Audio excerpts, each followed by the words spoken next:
What's going on, everybody? This is Bryant Mazique, aka Unique Mazique. I am the hardest working man in sports and gaming.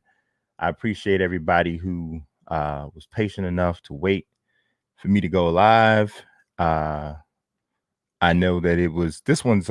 They actually been kind of getting a little bit late, just to be honest.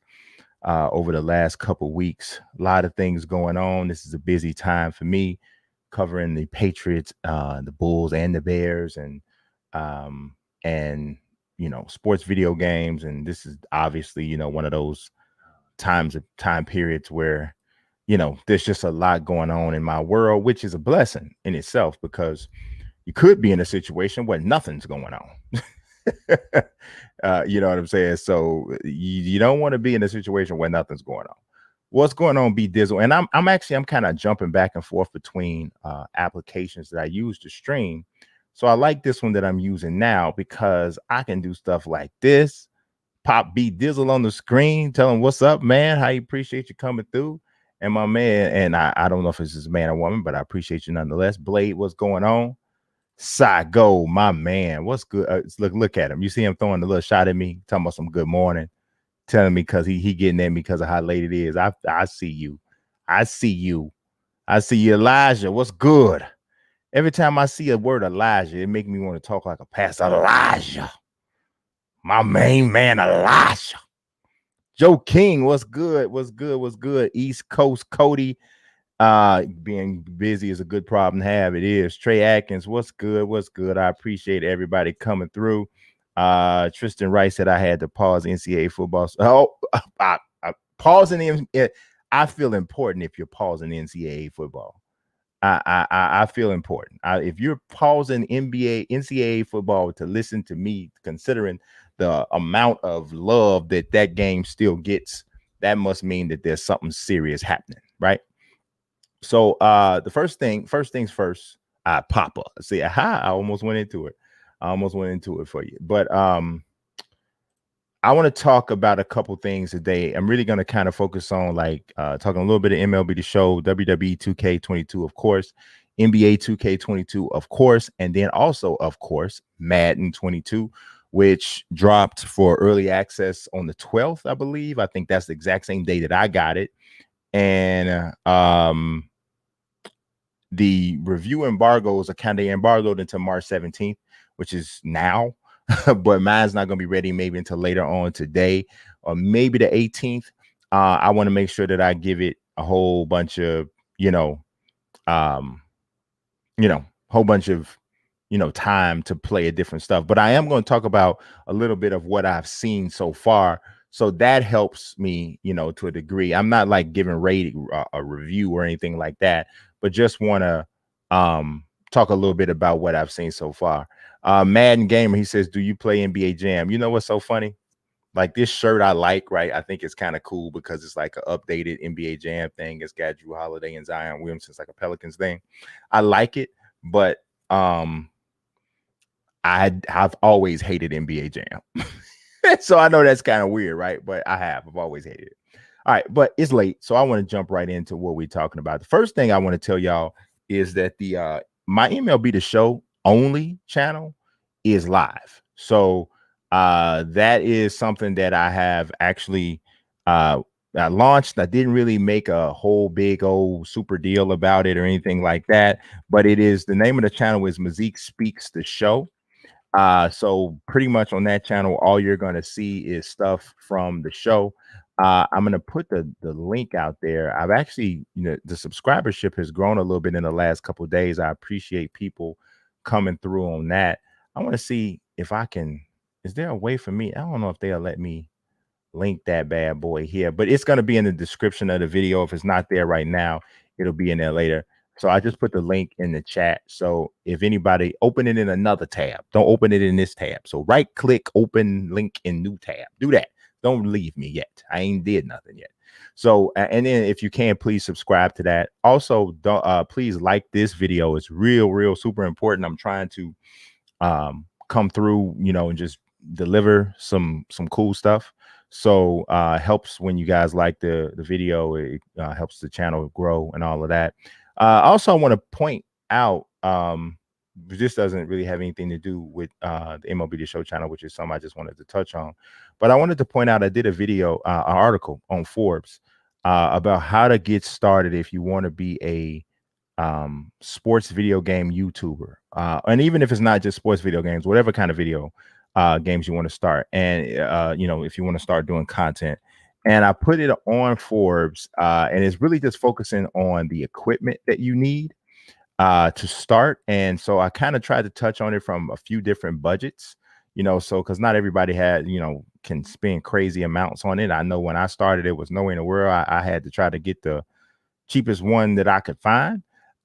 So you don't have to spend a bunch of money to get going in this. You really don't.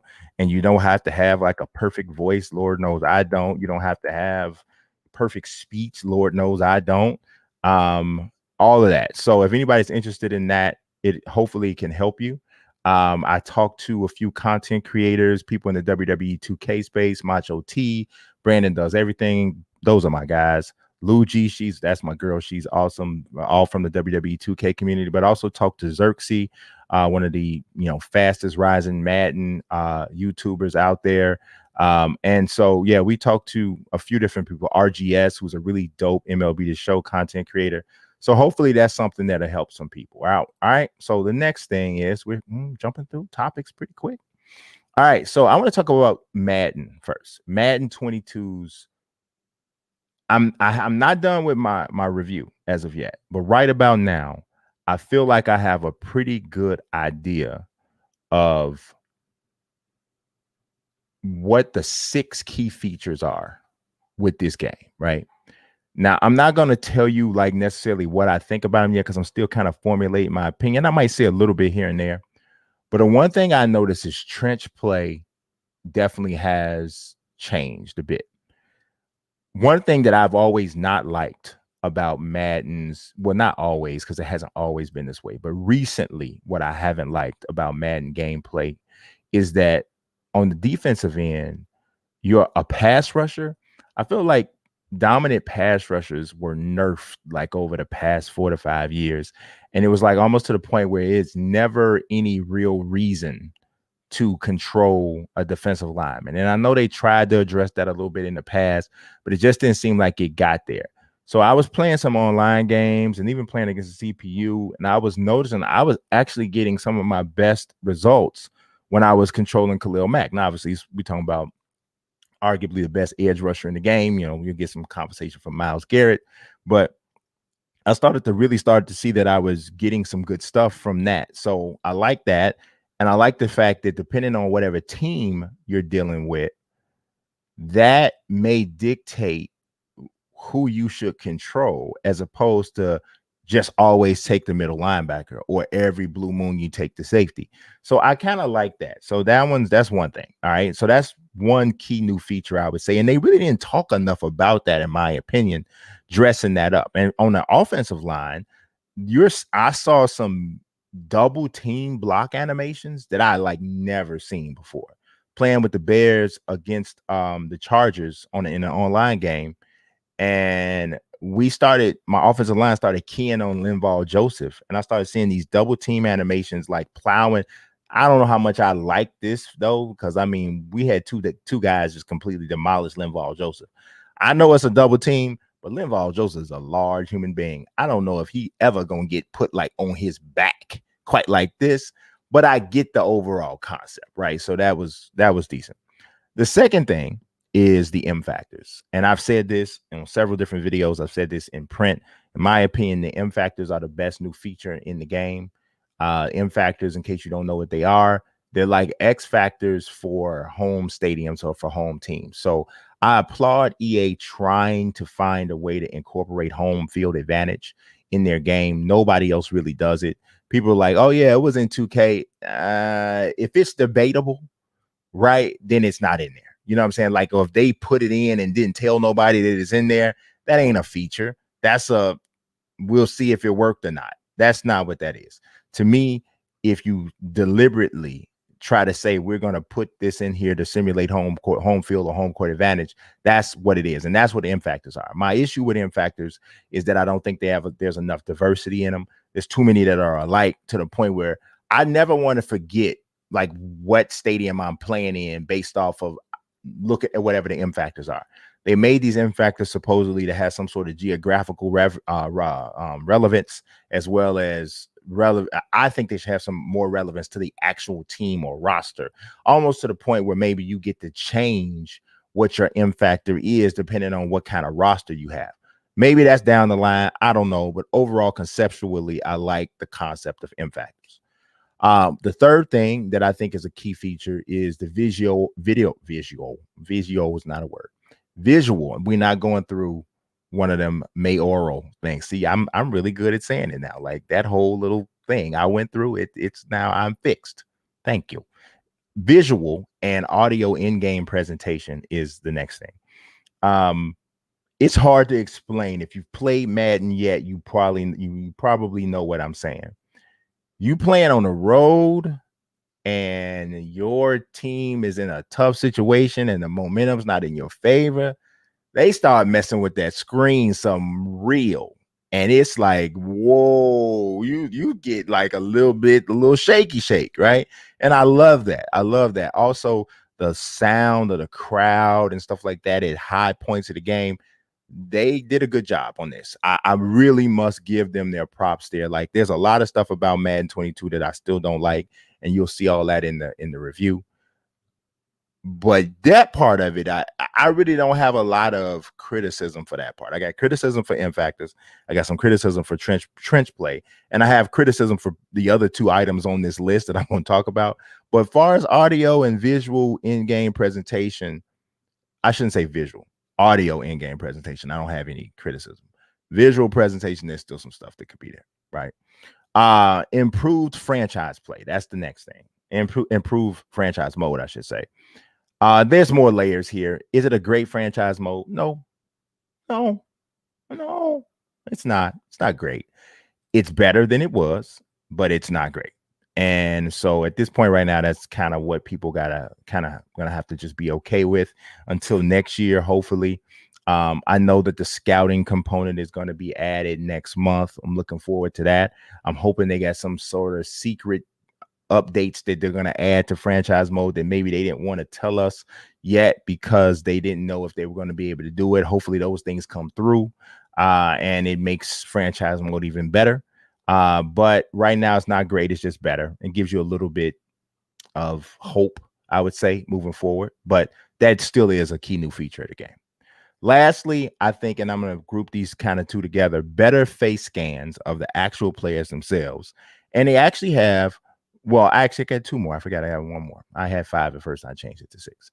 But they got better face scans and more creative player template faces or what have you. So they still don't let you like sculpt faces, which I'm not totally mad at. Like I said, if the game takes place mostly with a person with the helmet on. So I'm more interested in different body types than I am all the stuff you can do with their face. I don't even see the face half the time, not 90% of the time of when you're playing Madden. So, or any football game for that matter. So I don't know that that's all that big of a deal, but I do like the fact that the face scans for the actual players. A lot of them are better. There's still some people out there that's like they recycling the same face scan for like 5 different people. So they got like chubby black man, general face mask, skinny light skinned man, general face mask, athletic white man, general face scan. They got that. And so a couple of those are still sprinkled in and out of there. But they got a lot more scans that are in. The creative player faces, there's a lot more of those. Somebody pointed out many of those you can see them in the crowd, which is true. And that does break the immersion to some degree because you like, wait, I created him. Wait a minute, he in the crowd too. So it's whatever. I'm not gonna nitpick too much on that. I do think I'm gonna be honest with you. I'm gonna be totally honest with you. I don't know why they and maybe this is my own ignorance. So I don't know. Maybe I can talk to a dev for Madden. I've talked to him plenty of times, or maybe I'll talk to him specifically about this. I wonder what is the big deal with having a session once every 3 to 5 years where you have about 500 people come in and get their face scan, not even at the highest fidelity that you would do for a actual IRL play. And maybe 500 is a lot. But I'm thinking if you do this once every 5 to 7 years, you'll have so many different face types that I'll be able to get somewhat close to whoever it is I'm trying to make. And because we're talking about football, that should be enough. So, but as they have it, there are more options and better face scans. So those are key features. Lastly is, and I'm surprised that I'm even mentioning this, but the Superstar KO mode is actually got a few more layers to it. You can actually use the NFL teams this year. That was kind of a disconnect for me last year. I haven't got as deep into it as I plan to do for the rest of this day. Well, you know, it's going to be some sleep in there somewhere. But I definitely would list it as one of the 6 key features of the game. Now, don't get me wrong. Because I'm saying 6 key new features, I'm not trying to tell you there's 6 humongous reasons for you to go buy Madden.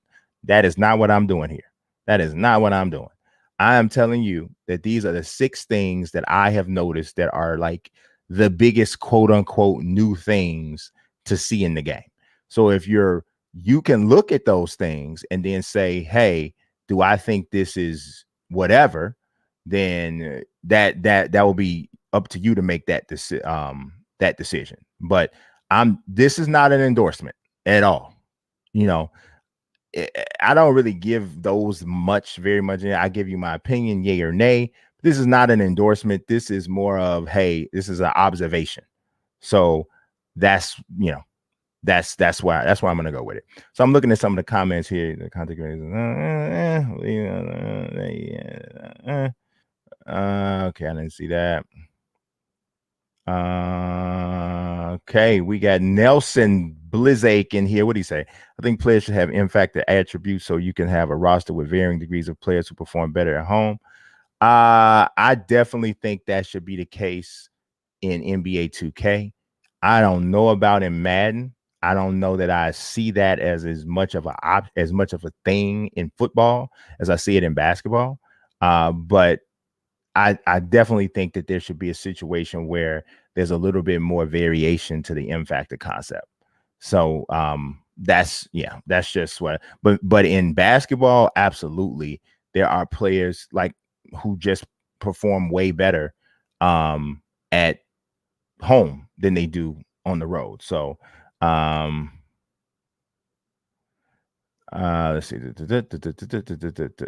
All right, so let's go to the next one here.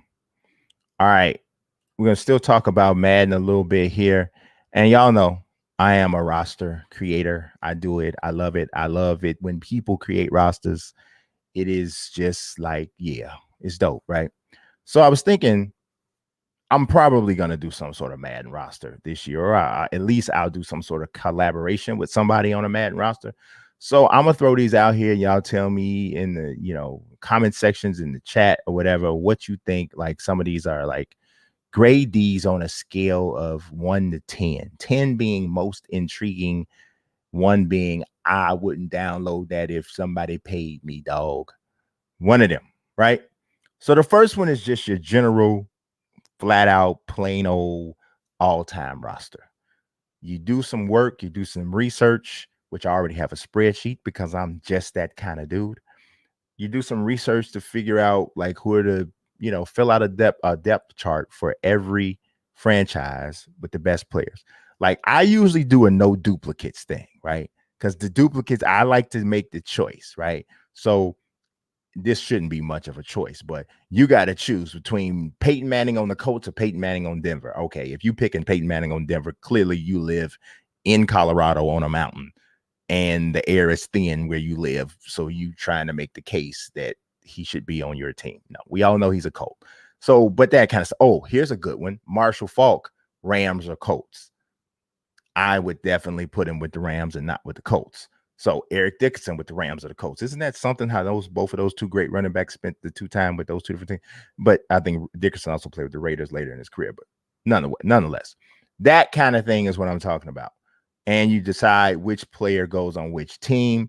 One of the things I'm going to tell you, one of the players who is always one of the most divisive when it comes to an all-time roster, without question, is Bo Jackson. right? Because Bo Jackson does not have the statistics to make the Raiders all-time roster as a running back. He just doesn't. If you look at his career, that's why it's such a tragedy, because we all know what he could have been, but he didn't become that because of the injury, right? But so are you basing your all-time roster off what's dope and fun? Because obviously Bo Jackson should be there then, or are you basing it on what the numbers actually say? So that's an interesting kind of concept. The other thing is, do you put in where does it start, right? Because like 1950s football is way different than the from 1995 on, right? I mean, you talking about offensive linemen in 1950 and 1955 who would be undersized linebackers today, kind of a thing. So, how do you do it? But I think either way, it's pretty cool. Now, another option, and I did this for MLB The Show 20, as a matter of fact, greatest teams in history. And what I mean by that, you go through every franchise, and I'm not saying you take the all-time rosters. This concept says you take the best individual teams from those different franchises. So you might have the 2000 Ravens, the 85 Bears. You pick one of them Cowboys teams from the 90s that you think is the best, or maybe you go to the 70s. You take one of the Steel Curtain Steelers teams. You try to pick if you want the Aaron Rodgers Super Bowl team for the Packers, or you go to the 60s with the Lombardis, and you put them all in a roster, and you have a franchise mode or a season with them. I think that's pretty dope. I don't know. I should be checking to see what y'all are giving the ratings. I asked y'all to rate these one through 5, but I don't know if you did it or not. Y'all probably didn't. Y'all didn't do what I asked. I asked y'all for a favor, man. That's all I did. I said, well, you give this thing a rating. Ain't nobody said nothing. And Amnesty Sports is rating them wrong. I said, give it 1 to 10. He gave a letter grade. That ain't it. Oh, yeah, Bo. Yeah, like Madden Gamer said, Bo was splitting carries with Marcus Allen, right? I mean, Bo was like playing fullback. You know what I'm saying? Definitely 10 for the all-time roster. Okay, I feel you. I got you. All right. The next type of roster is what I would call an alumni roster. Now, I actually did this on 2K. I called it, it was kind of like that. It's called a going home roster. So I did it based on hometown and not college. But we probably need some help from some modders to do this. Like, I don't know if you seen the college football revamped mod. It's insane. It's crazy the work that they did, right?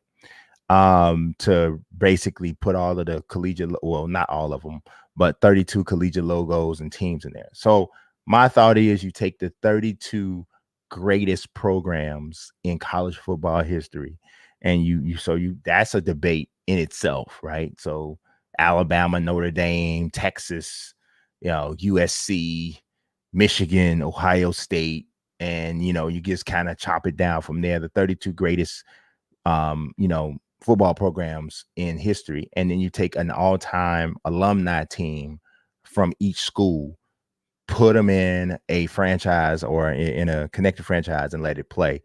That's dope in itself. Or you can take your school, take control of Alabama. That's cheating. That's cheating. But, and just run through it. The other thing, which is something that I just saw somebody doing, I think his name is Sean Zan. He hit me on Twitter. He said he was doing a completely fictional roster. I didn't even ask him to do it, but it was dope. So he was doing a completely fictional roster, which I've done, which I'm actually kind of going to show y'all a little bit of that a little bit later in the stream, what I did with MLB The Show. But of course, Junior and I did a completely fictional roster on NBA 2K called Umba. So Sean Zan, and I hope I'm not saying his name wrong, I think he said more than halfway through a completely fictional roster on Madden. And guess what the dude did? The dude made me a quarterback. He made me a quarterback on the joint. I think that's just dope. I think that is just fire. You understand me? Just dope. Lance Roberson, what's good, my brother? How you feel, man? I ain't seen your name pop across here in a long time. I appreciate you. Bram, I appreciate you too. What's going on, man? How y'all feel? Nelson said it was an alumni concept. It's 5 out of 5. I'm gonna convert that to the form I was asking for. Y'all ain't paying attention to Brian. It's okay. it's just like talking to everybody in my house. Don't nobody pay attention. They'd be like, whatever, he's talking again. It's whatever, but it's okay.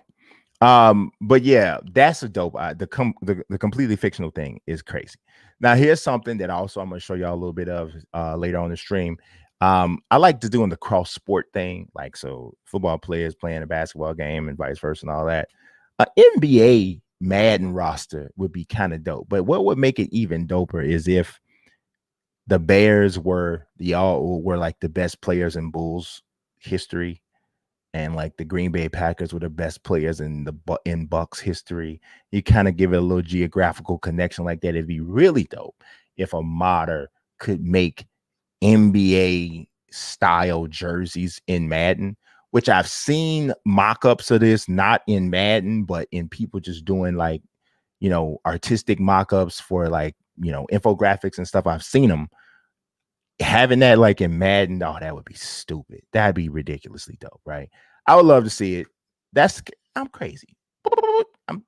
I'm out here, man. I'm doing different stuff in my head, like things that go on in here. See, that's why my head's so big, because it's a lot.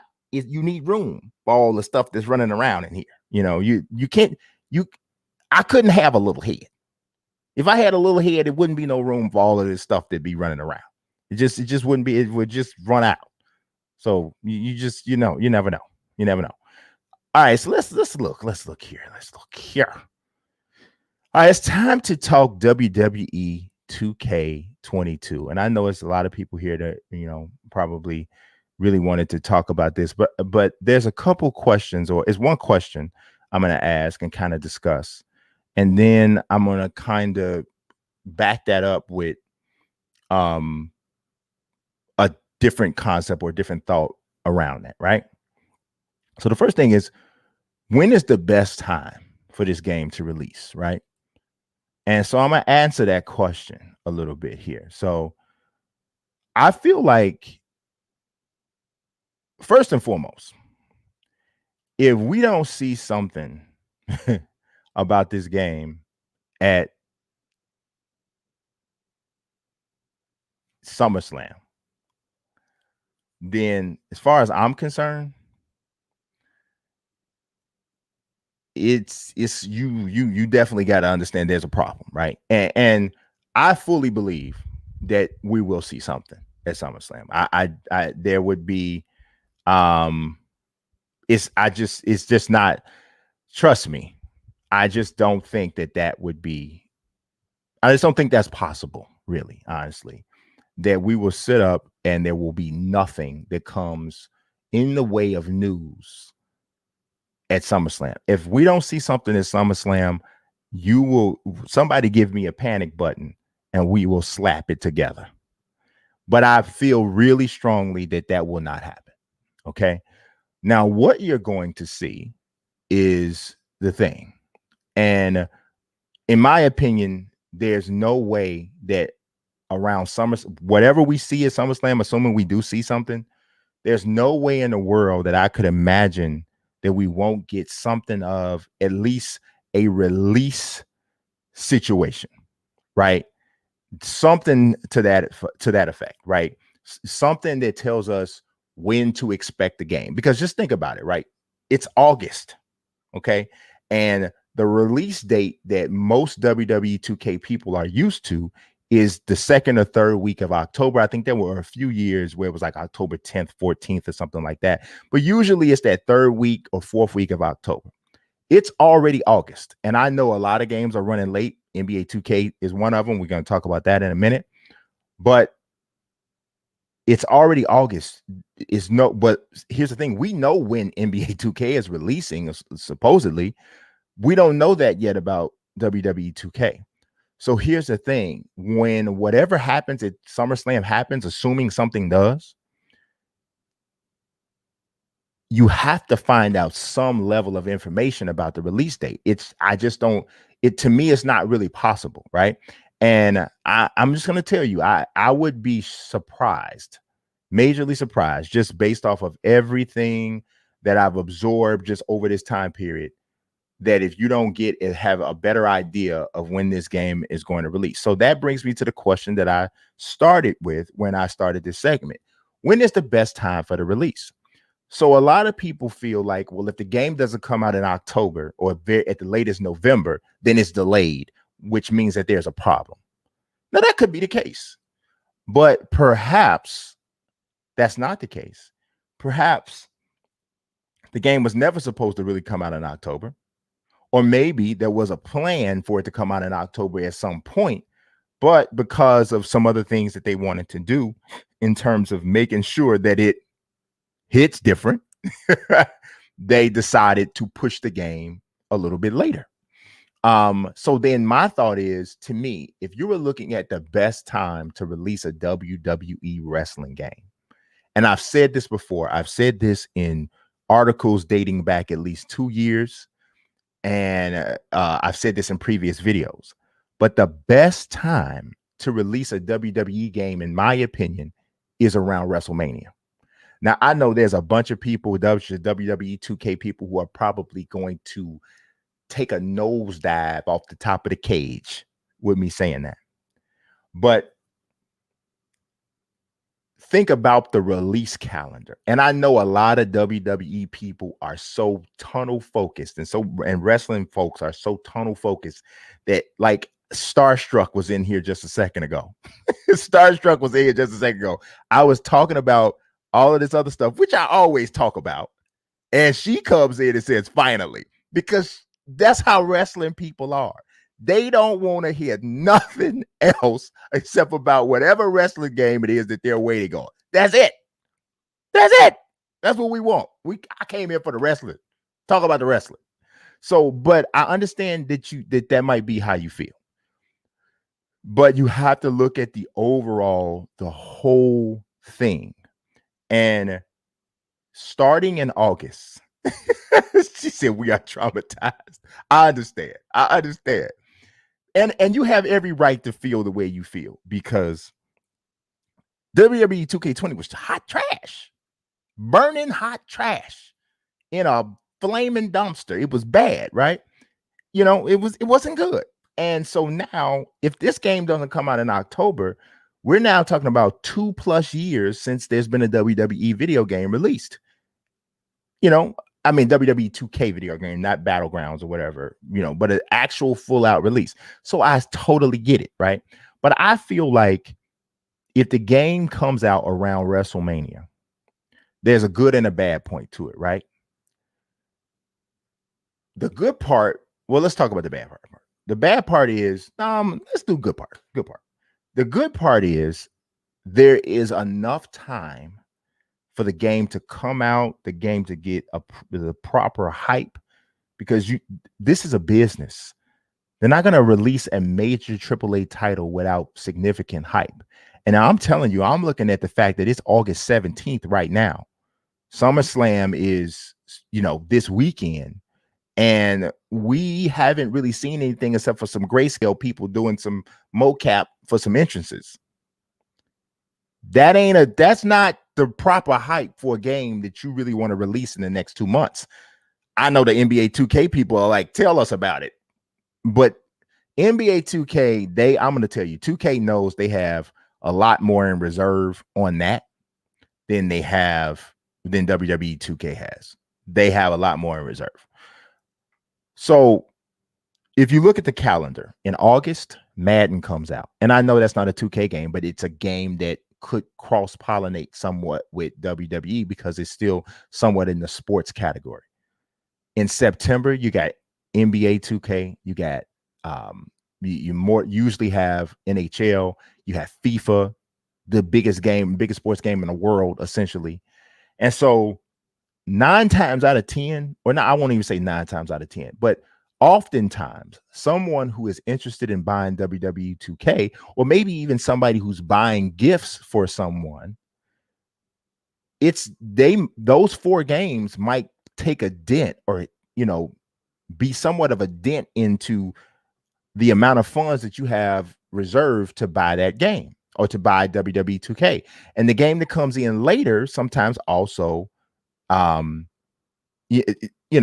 takes a hit, not to mention the non-sports games that come out during that time. So we're talking about bid enough for Christmas. But if you look at the beginning of the year, or the first quarter or the beginning of the second quarter of the year, there's not a ton of humongous releases for it to compete with. And if you're looking in the sports situation, the only thing that it's competing with at all is MLB The Show. And I don't think that those cross nearly as much as some of the other stuff. So that's my thought about it potentially coming out in 2022. And I'm going to tell you, I could be wrong. I could be wrong. And I always preface this with anything that I say. I could be wrong, but based on where we are right now on this calendar and the lack of information that we see in WWE 2K22, I would not be surprised at all if this game comes out around WrestleMania, at the earliest around Royal Rumble. And I would think that they really want to package it around. I mean, just think about how WWE could kind of own WrestleMania weekend in two whole genres almost. Like, I'm not gonna say it, like, it would definitely be one of the biggest video game releases of that week or of the month if it comes out the first week of April with WrestleMania. The hype around WrestleMania is that event that crosses over to the casuals, to the hardcores. It crosses to everybody. And if you're promoting your game and your game releases around the same time, I want to tell you something that EA told me about EA UFC. I talked to someone at EA, and this was maybe a year or so ago. They told me that every single time there is a UFC pay-per-view, especially if Conor McGregor is fighting, they notice a bump in the purchases of the latest EA UFC game right on the heels of this pay-per-view. And if you think about it, there's no bigger wrestling pay-per-view in the world than WrestleMania. Wouldn't you want to attach a product like this? And I would pull in some supercard stuff as well, the whole thing. But that'll be it. I hear Blaze says you think it's coming out in September. So you think that WWE 2K is coming out in less than a month and we've seen nothing? There's no way. There's no way. Just that if that happened, here's the thing. I 100% tell you without question, without anything at all, that is not happening. And it's not me using a hunch. I guarantee you WWE 2K22 is not coming out in September. Guarantee. So that is not happening. I promise you. Okay. So we can I promise you, you could dish that off to the side 100%. We'll leave some conversation for October, but I'm going to tell you that one's getting thinner and thinner as well, the closer that we get. So I got more WWE 2K I want to talk about. Now, we talked about it coming out in 2K in 2022. And here's a potentially a good part of it, right? If this game comes out and it doesn't come out until 2022, I don't know whether or not the bad part of East Coast Cody, I thank you for reminding me. The bad part about it coming out in April is that it raises the pressure on the game. The longer it takes for this game to come out, the more pressure is going to be on. It's just, man, like, you make people wait as dedicated and as loyal as WWE 2K people are, just WWE fans. And think about it, man. There are so many people who know that WWE right now is the in-ring product and the on-screen product, it has some problems right now. We got roster stuff. We got people who should be getting pushes who aren't. That's always the case, but it's not in its best place from an on-screen product standpoint right now. But did you see and did you hear that crowd when they went back in person for the first time? I literally got goosebumps when Edge came to that whole moment was insane. So this is a very loyal group. But if you make that group wait more than 2 whole years for a new game, and the last one was terrible.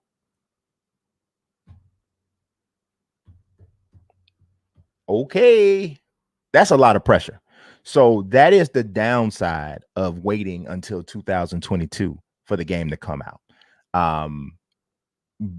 But honestly, if I was to wait it to, I would rather take that than coming out too early and just getting raked over the coals for some trash. That's the way I would look at it. All right. So the other thing, if this game doesn't come out until 2022, we're almost 100% guaranteed. And I'm going to go as far as to say 100% guaranteed that the game is going to be on next gen. If this game comes out this year, I'm almost leaning towards thinking it might not even be next gen at all. Now, for some people, that's not a problem. Honestly, for me, it's not really that big of a problem because there are some games out here right now that are fully functional, fun games that are only on PlayStation 4. And I mean, I'm gonna be honest with you, man. I'm not giving my full Madden review right now, but there is nothing in Madden on next gen, in my opinion, that is specific to next gen systems that is so dope that you couldn't be anywhere else. Nothing. And so I'm totally convinced that 2K can make a fantastic version of WWE 2K22 that is only on Gen 4 systems. Gen 4 systems is PS4, Xbox One X.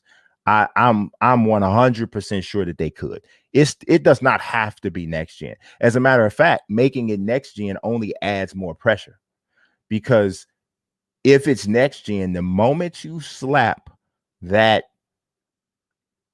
PS5 logo on that joint, the moment you slap that Xbox One X logo on it, people's expectations are going to justifiably go higher. And now again, let's remember, we're following up a bad version of the game. Okay? We're following up a version of the game that is not, it's not good. That wasn't good.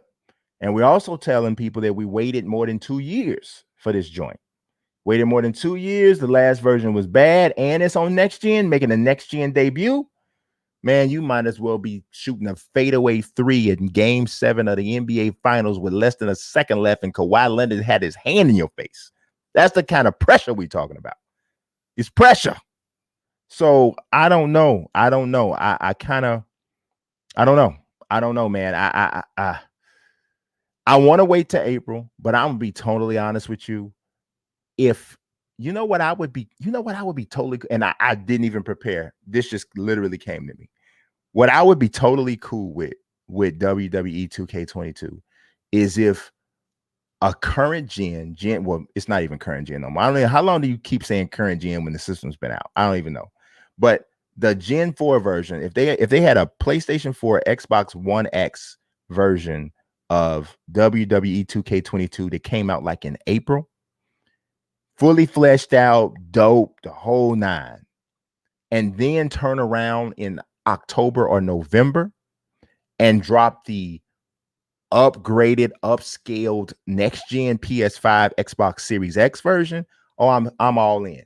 I'm all for that. I'm all for that, because you got an opportunity to drop a fully fleshed out game that you had plenty of time to work on, and then you took another 6 months or so to develop this upscale version. And hopefully, if the Gen 4 version did what it was supposed to do early in the year, then you got some momentum and some people that are willing to go. And then, of course, you got to get some nice incentives or whatever to go with it to get people to do whatever. To be totally honest, what I think it should be a free upgrade as a way to tell people thank you for sticking with us after the game wasn't very good in 2019. So that's my personal thing. But I'm also the type of person who I felt like, since 2K made so much money during, last year during the pandemic, I felt like they should have gave current gen version of NBA 2K21 away for free. That's just me. I just thought it should be free, but I didn't think that was too crazy. Razor, what's good, man? I'm on Lithuanian time zone now. What's good, man? How you feel, bro? Hope everything is going good. We talking WWE 2K in here today. I got one last thing I want to talk about WWE 2K, And this one is about that my faction concept that I brought up last week. And I really want to give a little bit more time to this because I'm really starting to believe that it really has an opportunity to be a thing in WWE 2K22, especially if the game doesn't come out until 2022. Oh, here's the other thing I forgot to talk about with that. I said, why isn't the name a issue, right? Okay, so if you look at most sports games, you see how like NBA 2K22 comes out in 2021 and Madden 22 comes out in 2021, but MLB The Show 21 comes out in 2021. So they're on the same year with the name. It's because of what part of the year it comes out in, and it's related to the season associated with the league, right? So NBA 2K22 is going to come out next month, and it's supposed to set you up for the 2021-2022 season. Madden, I don't really know why they do it like that because it's weird because the entire regular season pretty much takes place in 2021, but it's later in the year, so that's why it gets the following year name. If WWE 2K moves their release to the beginning of the year, they don't have to change the name from WWE 2K22. They can let it stay there. And what that tells me is them jump, because I don't know if you guys know this, but early on in the process, there was a conversation about what to call WWE 2K. And so in this, you might have gotten a clue as to when this game was going to release to begin with. There was a conversation, an issue about what do we call WWE, this next WWE game. Is it going to be WWE 2K21? From what I understood, there was even some talk about dropping the whole name, changing the name up altogether, going with something like, not like Here Comes the Pain, but something on that level, right? 1989, what's good, my brother? I appreciate you, bro. There was talk about doing that, but the fact that they call it WWE 2K22, to me, especially if you look at how late this information is coming, depending on how, like, if there's a massive rollout of information at SummerSlam, then yeah, it's probably October. But if you get like a trailer, WWE Elite 11, aha, so you got to be an NBA guy to get that one goods. They don't know nothing about that. They don't know nothing about that. They don't know nothing about that. But it's like, if you all you get is like a trailer, a cover athletes, or something to that degree, it's not coming out in October. I just can't imagine that it's coming out in October. And nobody, think about this, hardly no game ever releases after November. The only major games with the gall to even release in November is like Call of Duty. WWE 2K is not coming out in November. If October, the last week or third week of October, is probably the drop dead last time that the game will release, if it's going to come out in 2021. And I'm telling you, I just don't believe it will. I believe we're talking about it coming out next year. And like I told you guys, I'm fine with that. But like, yeah, the last thing is that the my faction concept. I don't know if y'all realize like how absolutely dope this could be. I'm telling you, I don't know if y'all realize. That's the other reason to believe that 2022 is probably the better year. Think about this. When does the WWE, if for lack of a better term, season begin? Okay. It flips over after WrestleMania, because WrestleMania is like the Super Bowl for professional wrestling. That's what it is. So after WrestleMania, it's like you go into the next season of WWE. So if you're planning a card collector mode, okay, that's going to have a season, like live seasons, like we see with my team in NBA 2K and MUT and Madden. If you're gonna have that, you want to structure it where it starts at the beginning of this season and your whole thing builds all the way up to the culmination of the season, which would then probably also include the next version of the game. So we're talking about, I don't know what's going to be the pay-per-view after WrestleMania now. It used to always, back in the day, it was always Backlash. And then, you know, you went into whatever it was after that. Then it started being Fastlane and different stuff like that. So whatever the pay-per-view is for that particular, the next month, you have a program or what have you that is set up through the My Faction mode, which has not been confirmed. This is just totally out of my head, but I believe that it's a strong possibility it could happen. You have it set up where, okay, we have all of these different special cards that drop specifically for this next pay-per-view. And then you go to the next one. And then you obviously have like the different grind modes. Like I've been talking about a gauntlet grind concept in a WWE 2K collector mode. Oh my God, man. You could do it on rookie, you could do it on, or, you know, beginner or whatever the different skill levels are. And the more people you defeat, and I wouldn't even have it as pin, I'd have it as knockouts to finish. But the more people you defeat, the more XP or whatever the in-game, you know, attribute or skill build-up thing is based on. The more people you defeat, the more you just continue to gain until you have lost all your energy and you're done. That's a grind concept that could be pretty fun to do. You know, then of course I'm basing much of this off of the way that MLB The Show Diamond Dynasty works, because I believe it's the best collector mode out there. But everything that you do in Diamond Dynasty is connected. Everything you do, whether you're in Diamond Dynasty or not, adds XP towards some sort of progress for whatever that main program is, right? And the way it's set up is you can get everything pretty much in the game without spending any money.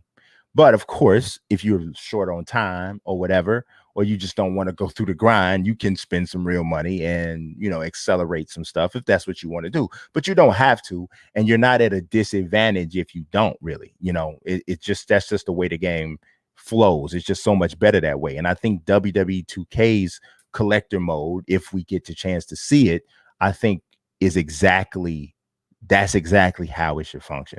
And you absolutely cannot introduce a game that has a ton of microtransactions after it took you 2 years for the game to come out, and the last one wasn't very good. So I don't think 2K would do that, at least not in year one, where they would make it chock full of microtransactions. And I would hope that they wouldn't do that at all, because it really is just not needed to do. So that's something that I'm really, really hoping to see. There's so many different things you could do. Chiari just put showcase mode. In my opinion, you could wrap showcase mode in to that whole concept and have that be 1989 said I'm finally on the Diamond Dynasty mode. Man, you wait. In this stream, I'm gonna show you my Diamond Dynasty team. So, but yeah, that's the concept, man. It could be so dope. You know, it could be just hold my beer. I just feel like it could be amazing, man. I'm hoping hard that is what we get a chance to see. All right, we're gonna shift gears a little bit, and I know my WWE 2K people might check out on me, but I hope y'all stick around a little bit for what else, the other stuff I got to talk about. We're gonna talk about MLB The Show 21, and I'm gonna attempt to show you how to create the Ultimate Fictional League. So this is something that myself, Kasabi, and Bacon's Fictional, on Twitter, he's Crispy Bacon right now. That's pretty dope name. Especially because it kind of ties his actual name into it. It's pretty dope. But I'm gonna show you how to download and set up this whole thing. It's not gonna be, I'm gonna have to kind of talk you through some of it to a degree. I'm not gonna spend a whole bunch of time on it, but I am gonna show you kind of what I mean here. So I'm gonna bring up The game should pop in for y'all pretty quick. There you go. So I'm in Diamond Dynasty, of course.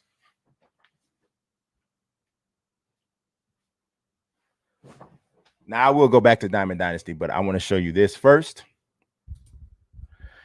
All right, so the first thing that you have to do is you have to download the logos, right? And I haven't put the logos back up there yet because I wanted to wait before I did this, before we uploaded them. Kasabi was cool enough to upload them, let me get them and take them down.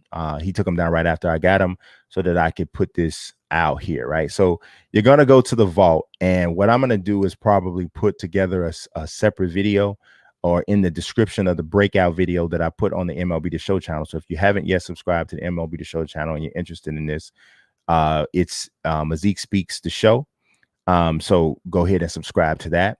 But you're going to go to the vaults. And when you go to the vaults, you're going to have to forgive it all from the jump because a bunch of people put a bunch of stupid crap in the vaults, especially the logos. But if you go into the logos, all you're going to have to do is search my name, my PSN, which is Unique Mazique. Now, the good thing is if you have the show on Xbox or PS4, it still works. So you just hit square, you do the search, you put in Unique Mazique, and you search it by online ID, and all of the logos that I have uploaded will show. Once this is done, and so it's August 17th now, I'll have them all uploaded by August 21st. They're already done. I just got to upload them. But once that's already up there, you just download them straight from there. There'll only be 30 there because I don't think I have any more outside of that. But even if there are more than 30 and that's some that I forgot, they'll be tagged with something like Ultimate Fiction or something to that degree. So you'll know that that's one of the logos. Now, that's only part of it, right? So to get the actual jerseys that I have created, you have to, you're going to have to, there's going to be several, what do you want to call it? There's going to be videos that you have to look at to see exactly how I, like, this is just if you want it exactly how I have it. You don't have to do it this way, obviously. You can recreate your own if you want to, you know, do whatever. That's the good thing about this project that we did. You can decide to what level you want to emulate what we got, you know, so you don't have to take everything, right? So if you don't like the jerseys, you can make your own jerseys. If you rather have real major league teams, you can have real major league teams. If you want to have real major league players, you can have real major league players. But what I'm going to do is I'm going to go into the uniform creator, and I'm going to show you how this entire thing was made. Now, this entire roster, every player you see here, well, almost every player that you'll see was created by Bacon. I did include maybe about, I don't know, maybe about 60 players in here just to kind of fill the gaps, some of the ones that he hadn't created. So there's going to be, I can actually probably show you what screens you'll see here. And you can show how you can do all the legends too. That's not what I wanted to do. So you can start a new one. And so this is how you essentially do this. So I think it is this roster for me right now. That's not going to be the name of the roster, but so you have to change every team to a custom team if you want to do it the exact way that I did it, right? Now, what I was able to do was, which is cool, you can create the design for your team. And then once you create the design for your team, you can name them and it'll keep the entire design together. So I got all of these teams. This is all the teams in my league that I created, and I can just load them in here. So it puts it in there automatically. So that's already set. So, you know, and so the uniforms, the whole nine is already popped in here exactly as I need it. And, you know, and so then I just go in, I essentially repeat the process, loading in the existing teams that I've created. Now, you won't necessarily be able to do that because you won't have it saved exactly like this. So you will need that separate video that I'm going to show that shows you how to create each team if you want to go that far, or unless you want to do your own and you want to just stick with the logos. You can take it as far as you want to take it. Now, from a roster standpoint, if you don't know how to download the roster, all you need to do is go to Vaults. You hit R1 to scroll over the roster, and I'm going to upload the roster. Either I'll upload the roster or I'll talk to Bacon and see if he wants to be the one to upload it. It doesn't really matter to me. And you hit search the same way. I'm calling the roster the Dream. And of course, it'll be you can look at it by roster type, or you can look it up again by my name, Unique Mazique. Should be one of the only rosters available under my name. And that pretty much is the stadiums, because I have 30 stadiums of my own, so that I created. So you go into Stadium Creator, and you can actually, once you get in the Stadium Creator, you're going to be able to go in the vaults, because I'm going to load up all of the stadiums to the vault. And so they'll be tagged properly, or you can just look them up under my name.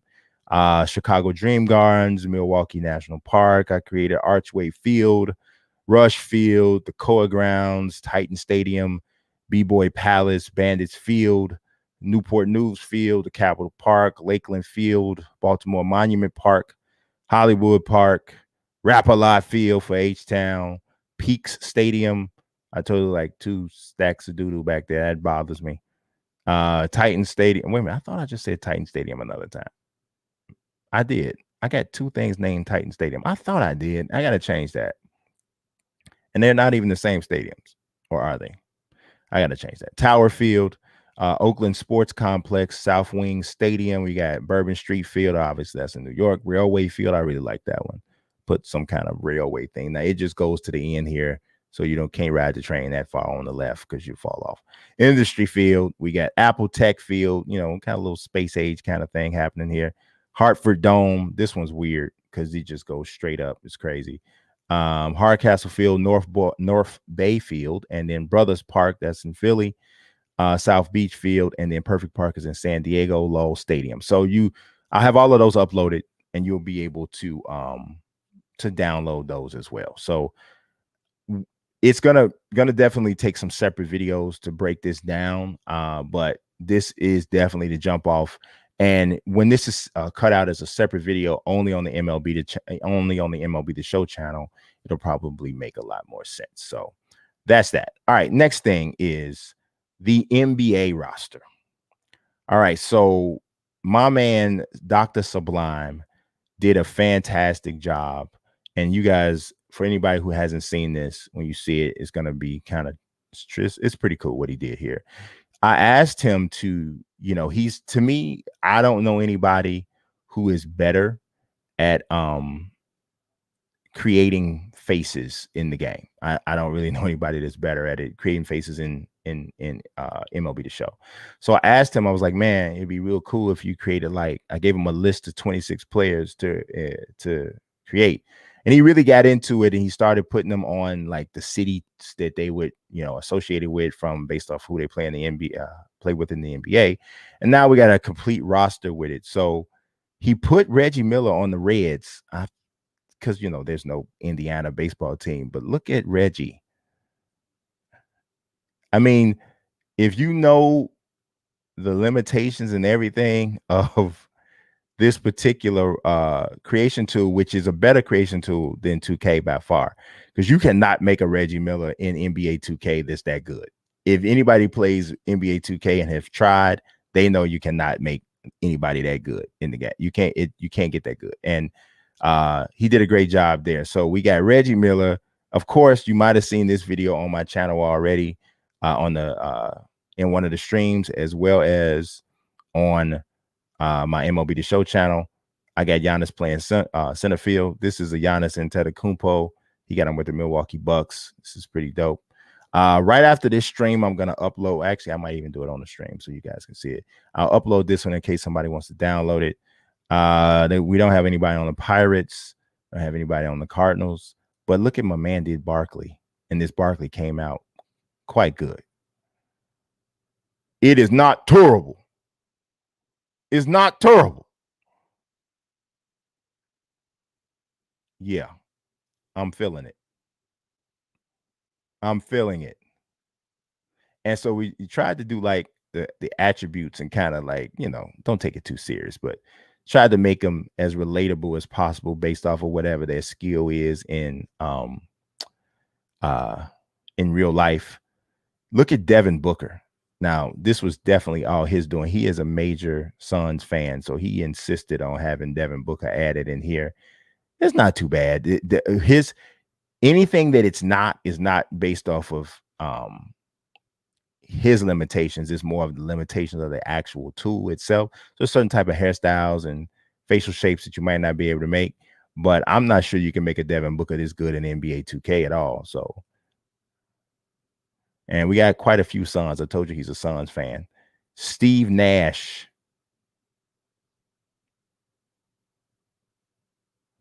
So this is not, so if y'all are young and the only Steve Nash you know is the short hair one that's coaching the Brooklyn Nets right now, then yeah, no. This is how he looked when he played. He just smirked at me when I said that. He was like, teach him. And Chris Paul.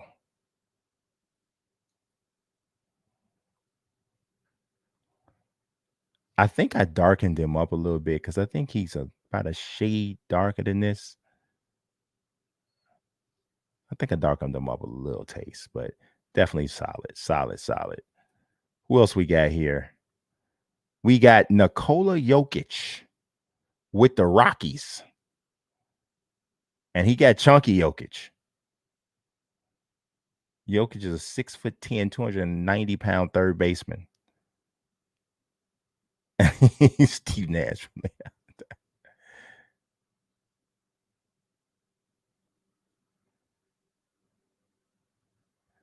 All right. I came out. I didn't want to come out of there. All right. Where are we at? Oh, now, honestly, he did this one. I actually said don't do this one because this is Kobe. And the reason why I said don't do this one is because I wanted this to be a really fun project. And I'm going to be honest with you. I really can't say his name or see his face without feeling some type of way. And like anybody who knows me knows that, like, as a player or whatever, I wasn't always, I wasn't running around with Kobe jerseys and stuff like that. But just the sheer everything associated with it just still bothers me. It's crazy. It's weird that I still feel how I feel about it sometimes. But he wanted to put it in as somewhat of like a tribute. But if you didn't want to have this one in here, I totally would get it, because to me it definitely takes it unlightens the mood a little bit. But yeah, this one here is probably my favorite in terms of just accuracy. Anthony Davis, what's good, man? That is very good. The unibrow is in there. The hairstyle is as close as you're gonna possibly get. I'm telling you, man, this is why I mess with modders and creation people. This is what I love so much about the WWE 2K community, because the stuff that they do from a creation standpoint, man, is just crazy. And like people like Sublime with MLB The Show, man, they just do stuff with the game that adds like hours upon hours of additional entertainment. And it's crazy. Here is LeBron. You can't do none of this stuff without LeBron, right? You can't do none of that stuff without LeBron.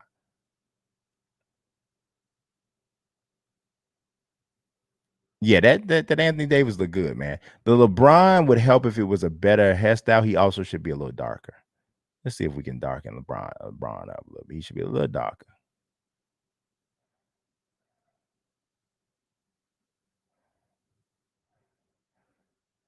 Nelson's a professional artist. He could tell me easy.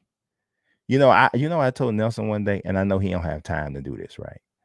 But I know for a fact that Nelson Blake could probably be the greatest creation artist in the history of the world, because Nelson draws for Marvel Comics. So this is just what he does anyway.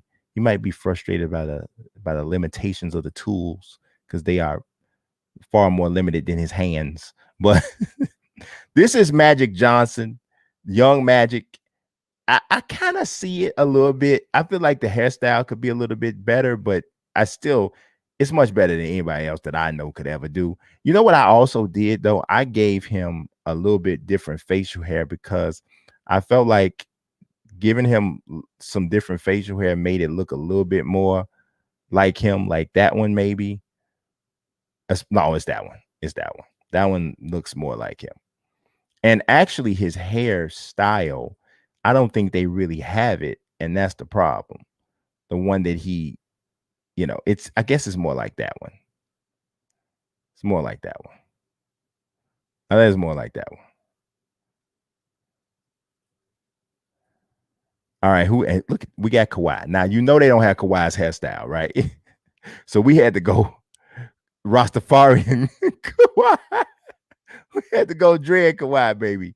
And yeah, I could see it, but not having the corn. I mean, can you imagine what Kawhi would look like without cornrows? I don't think like nobody in public knows like what he would look like without that. So he look like a whole different dude. Like this look like Eric Benet or somebody, but this is yeah. Magic is bald now. He wasn't bald when he played. And then okay, you gotta have Shaq. And I showed this in the last stream. This one's solid. Young Shaq, definitely solid. I told you Sublime is a beast, man. If y'all trying to mess around with this tool, and you'll see how hard it is to get people to look this good. We got Russ. We got Brody. And you know what's so funny? He did this before Russell Westbrook even got traded to the Lakers. He just put him on LA because he's from LA. Because I guess he would have put him on the Nationals. But the scrunch face deal is here. All right, who else we got here? Nobody on San Diego. Nobody on San Francisco. In case you're wondering about where Steph at, don't worry. He's coming. Look at this. This one's really good. Larry Bird with the Red Sox. What is good? This one's good. This one's good, baby. A 6'9", 240-pound center fielder. I don't think I would put him in center field. I'm worried about what he's going to be able to get to in center field. Seems like a pitcher to me. Seems like a pitcher. I don't know that he moves well enough to be playing in the field unless he's at first base. Maybe third. But I need that pinpoint accuracy on the mound. Oh, this one's pretty hilarious. They got the body type and everything. Now, I changed the hair a little bit. Now, Kevin Durant's hair is in a situation right now that is difficult to deal with on any level. So I don't know what at all you would have to do to quite get where he is from a hair standpoint right now, because it's a lot going on there.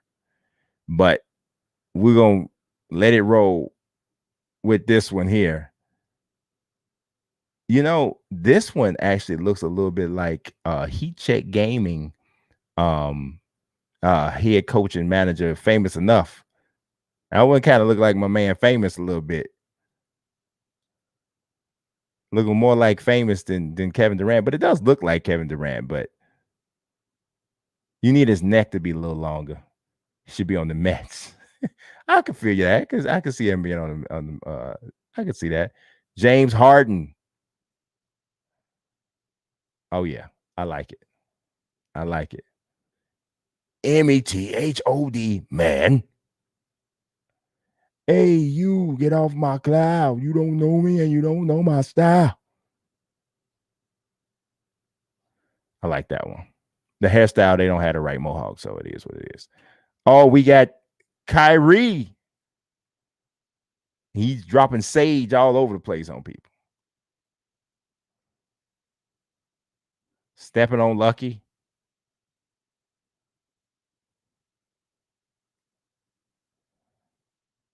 Boy, Kyrie would be a sick shortstop if you transferred skills over. He just seemed like a shortstop. Nick Anderson, no, that's not Orlando Magic Nick Anderson, before somebody asked. That's funny, too, because it's Tampa, so not really Orlando, but it's Florida, so it would seem like that's not, no. That's not it. No Toronto. Man, I guess if we'd have made Vince Carter, he would have been on the Blue Jays, right? Well, we didn't do that.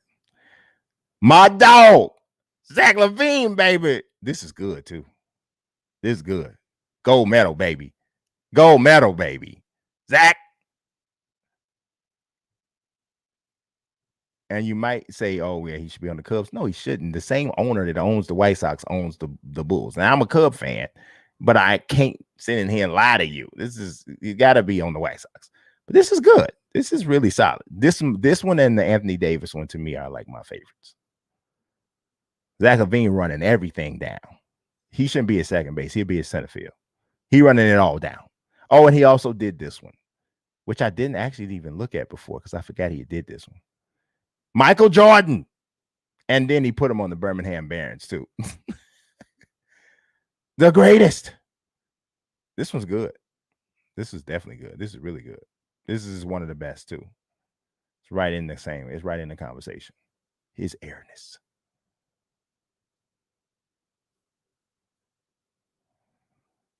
What else we got? We don't have any Cleveland. So LeBron could have gone to Cleveland, but he didn't do that. Detroit basketball. We should have made Ben Wallace. That would have been pretty dope. We didn't do that, though.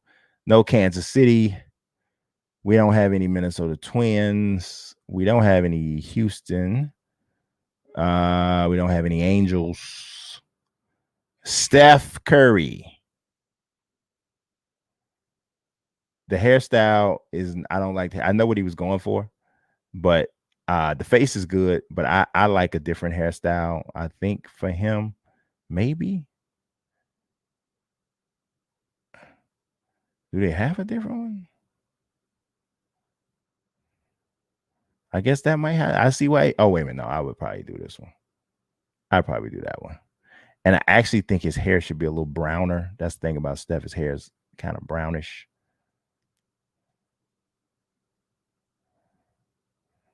Uh-oh. There we go. Oh, yeah. He's definitely a starting pitcher. He's definitely a starting pitcher. With 99 on control. Dame. I don't know how long he'll be. They put him with the Mariners. Kawhi should have been on the Angels. Yeah, the Angels are definitely the LA team. Look at this Dame. This Dame is solid, too.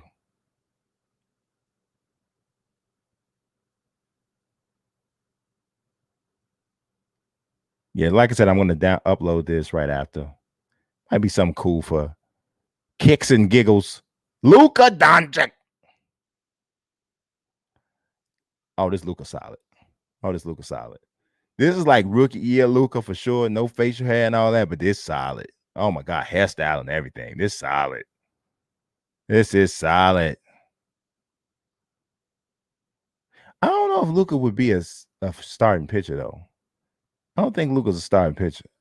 I think Luka is like a center fielder who don't have a ton of speed, but he get great jumps like Jim Edmonds. And he's not a pull hitter. He hits all over the field. He liable to hit. He said, look more like Luka Garza. You bogus.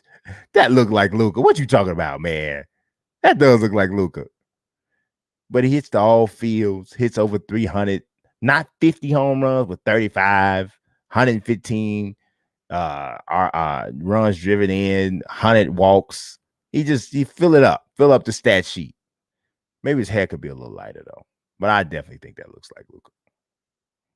We got Big Dirt. This one's fantastic. This is really good. That one's really good. It's definitely young Dirk. That one's real good. Like, stupid good. Now tell me that don't look like Dirk. Dre Watson. Mr. Watson. Y'all know that look like Dirk. Up front.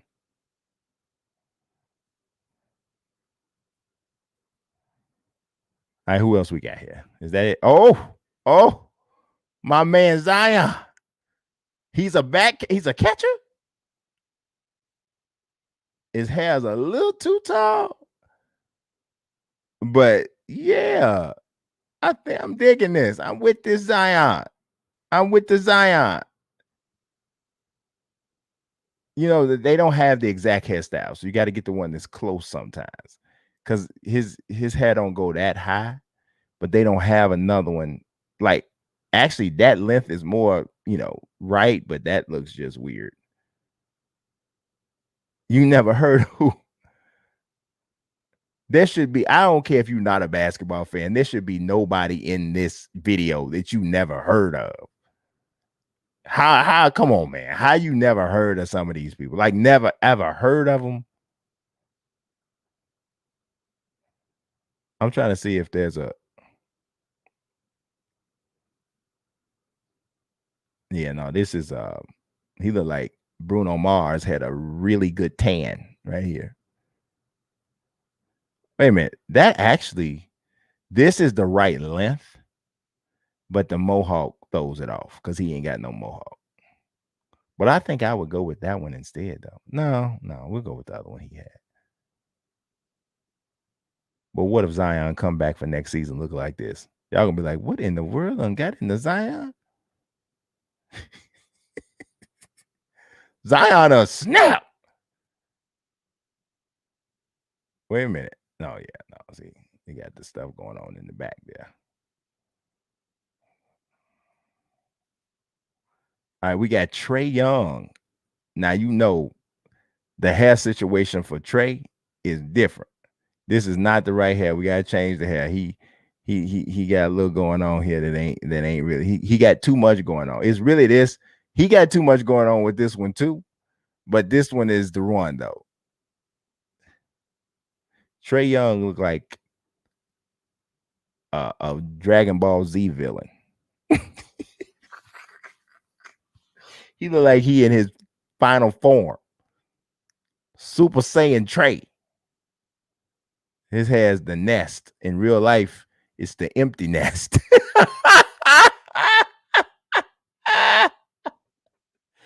That boy hair is leaving town like a deadbeat daddy. And I can only say that because my hair's already been gone. It's been gone forever. You know, so my hair been gone so long I don't even miss it no more. That's how you know when it's been a good amount of time. You don't even miss it no more. So we didn't have any Marlins. We didn't have any Mets here. We got Philly people. Joel Embiid. The process. This is good. This is good. He's like he finna throw Ben Simmons under the bus right now. I should have put Ben Simmons out here. And I should have made it where he was completely incapable of throwing the ball to first base. He could get to everything, but he got to literally race you to the bag for everything because he is just incapable of throwing the ball to first base. He has a problem with it. They'd be like, throw the ball to first base, Ben. He'd be like, no, I cannot do it. It won't work. You just like Chuck Knobloch went through that though in real life, though. Real talk. Chuck Knobloch was a second baseman, really good second baseman. But something happened, man, and he couldn't throw the ball to first base anymore. It was crazy. Like, Google it, YouTube it. You'll see what I'm talking about. Like, he went through a thing. Like, Google Chuck Knobloch throwing ball to second base or something. You'll see what I'm talking about. He went through a thing. But then Joel Embiid is solid. We had to put the answer in here. They don't have, like, this one, honestly, is the one I feel like is the least accurate, but I know this one was real tough to do, especially without the cornrows, because what it does still kind of look like him. I don't know if I would know that this is who it was supposed to. Yeah, John Lester had a problem too. I don't know if this was who was supposed, like, I don't know if I could tell you, oh yeah, I know who that's supposed to be if I didn't already know who it was. But now that I know, I'm like, okay, yeah, I can kind of see it. But without the cornrows, it's really tough to get AI right. You know, that's just so much a part of the way he looks and what everybody knows him by. But yeah, you know what I'm saying? We can flow with it. But he's a relief pitcher. That won't you're free to change that if you would like, because that probably shouldn't be what it is. I can't imagine the answer coming in. He'd be the smallest relief pitcher in the history of the world in terms of body weight. He said he looked like a cop. He like a cop. I don't know no police that look like that. I know. That's why if we did, we probably have a few less problems. He said he thought it was Dale Curry. Okay, I can see that. I can see that. We don't have any Washington Nationals, and so that's it. So that's the NBA roster. Like I said, let me go ahead and upload this. You know what? No, you know what? I won't upload it. I'm gonna let Sublime upload it. I think he wanted to upload it. I'm gonna let him do it, and we'll put the NBA. We'll call it the NBA roster. So you'll be able to search under Dr. Sublime. I mean, just to give you an idea of like, I don't know if y'all know like who he is, but in terms of like just like the dude's dope. Like he's dope with this. So if you just put in Sublime,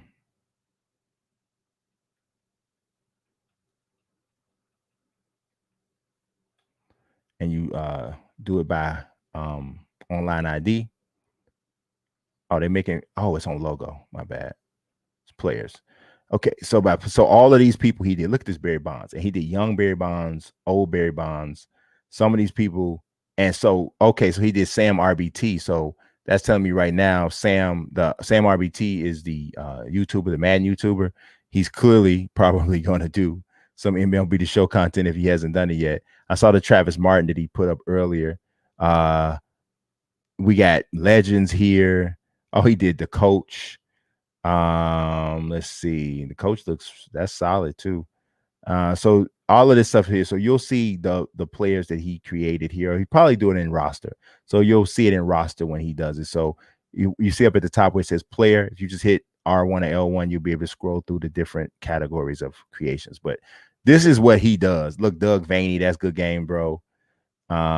Which is dope. Alex Jacob, looks like Alex Jacob may have wanted a family member or somebody in here. Alex Joshua. This is, I don't know what those projects are, but they look like they might be pretty dope. Ryan Howard, who man should probably have a Diamond Dynasty card. So just he does this is what he does. Tim Lincecum. He's great at it, man. Like you can probably just search this and whatever legends you want in the game that you have that's missing, he probably made like the best version of them out there. Ted Williams, Willie Mays. You know what? I don't think there's a good Willie Mays card. Not a really good one. There's a 94 Willie Mays, but there's no 99 Willie Mays. So we'll see. But yeah, that's that, Dan. That was just pretty dope. Like I said, it's pretty dope. All right, what do we got next? Let's look at my Diamond Dynasty team. Let's look at my Diamond, because I'm telling y'all, I keep talking this mode up.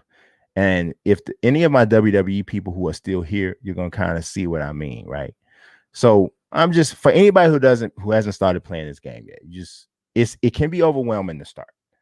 But I'm gonna show you one of my best teams. Like, so this is my go get him, punch him in the face team. And I don't even have all the best guys. I don't have Eddie Murray. I don't have Chipper Jones. I don't even have the Tim Anderson yet. And I certainly don't have the Mookie Betts. But my catchers, JT Realmuto, I've already upgraded to a 99. I'll explain that in a second. Joey Votto, which was a monthly award for July. We got the Jackie Robinson, which you had to get all of the cards in the 42 series to unlock the Jackie Robinson, the 99 version. Then there's this Trey Turner. All of these cards with this card art, like you see here with this Trey Turner, are all-star cards. I upgraded him to a 99. He's only a parallel 2. Then Eduardo Escobar is my favorite third baseman to use. He's a switch hitter. And for whatever reason, I like his swing. A lot of people say they don't like it. I like it. Then you got the Ronald Acuna Jr., who had to be unlocked with all the all-star stuff. Cedric Mullins, I go back and forth between which center fielder I like the best between Cedric Mullins and Byron Buxton. But Mullins is a lefty, and the majority of the people that you see online are going to pick like Jacob deGrom or Orlando Cabrera. So I like Mullins because you get the lefty-righty thing. And then this Vlad can just rake. I haven't been hitting as well with him as I'd like, but I got him. He was the 5th inning award guy that I took. And then my bench bats are Salvador Perez, because you always should have a backup catcher. even though I might not need a backup catcher that much with JT Realmuto because he has a 76 speed. The reason why you want to backup catch is because if you get a catcher on base late in the game and you want to pinch run for them because usually they're slow, you want to make sure that you got another catcher to bring in after that, right? So if it's not like a game-winning situation. But Realmuto's fast enough where you probably don't have to do that.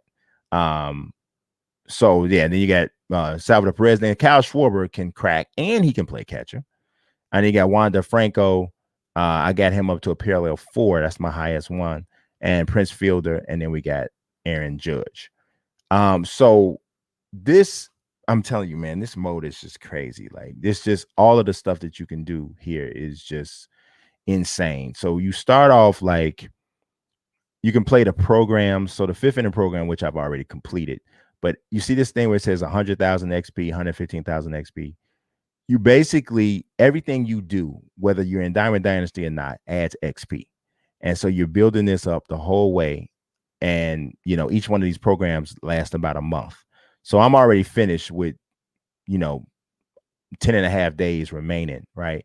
And so all this different stuff throughout the day, you get these different missions. And these missions are kind of irrelevant to me at this point because they only give you XP and I already completed it. So I'm not really paying attention to that anymore. But that's the programs. Then they give you daily moments. So every day there's a new little burst for you to go through. Today you had the challenge was on all-star difficulty. Albert Pujols extended his hitting streak to 30 games with a single and marked the longest hit streak for a Cardinals player since Stan Musial in 1950. You play as Pujols. All you got to do is get one base hit in the game. It gives you a reward point. So every time you get to a different notch on here, you unlock whatever is here. And so it's like, the thing I love about it is it just keeps giving you something to do the whole time. Like, you just always pretty much got something to do. So the daily moments program. Then the team affinity thing, which I'm waiting on season 4. I finished this one. They're giving you points for simply playing with players from every team in the league, essentially. So it, unlike my team, it rewards you for using all of the cards in the mode. And that's one of the problems I think with my team. There's too many just absolutely no value cards in the mode. You know, it's just too many. Yes, bigger TV. This is MLB's version of my team, and it's way better. Is what it is. So then you got player programs where you work these just to go through. You know, they unlock certain players, and then they have evolution cards. So you start off with this really weak Jason Giambi, so you can upgrade up here to the All-Star 85 version, which is pretty much outdated at this point. But at the time when it came out, it was dope. The one that I just completed was the Field of Dreams program. So you literally get the exact Field of Dreams field that the Yankees and the White Sox just played in. If you finish it like I just did, you get this 99 Roberto Clemente that I ain't even played a game yet with. I can't wait to play it because I was using them in Battle Royal, which I'll show you in a second. And I was slamming with this dude. So I can't wait to use him for real in the whole mode. So he was dope. And so all of these different things, you know, total bases with Yankees players, White Sox, get strikeouts with White Sox players online. And all of these, you see the rewards there, gives you something for it. Now, this is just like a quick sweep through, but I feel like there's a lot of people, especially NBA 2K people and Madden people, maybe not Madden people, but definitely NBA 2K people, who just not even giving this game and mode a look.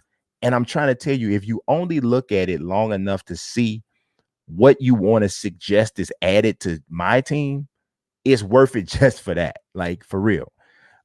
Because it just functions better, you know.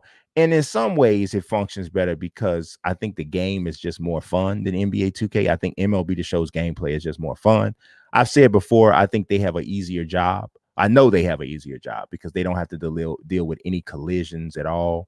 You know, well, they could deal with collisions. They just don't. They let them go right through people. But it doesn't matter as much in baseball because the game is not built on collisions like football and basketball is. So part of it is that they're really good at what they do. The other part of it is that baseball is an easier game to make than basketball and football and wrestling and pretty much every other sport, just about. So they kind of benefit from that. And then you got the monthly awards, which is a whole dope thing that generates conversation and all that. So the players who had like the best standout performances get these monthly award cards. And so you keep going through these different things. They got these missions and they have the moments and stuff that you do that all unlock these cards along the way, building all the way up to the person who gets what's called the lightning card at the end, who is usually the person who had like the most standout month. And it was Joey Votto in July. He had like, I think he had home run in 8 straight games or something ridiculous. He had a ridiculous month. And a lot of it went through my Cubs. So wasn't happy about it. So we're still waiting on August. And then, of course, September will probably be, I think, the last of the monthly award. Should be. It's got to be because last month of the regular season. I didn't play Diamond Dynasty last year like I played it this year. So I don't know what they do after September and into the World Series from a content standpoint. But yeah, it flows, right? So there's always all these different ways to play.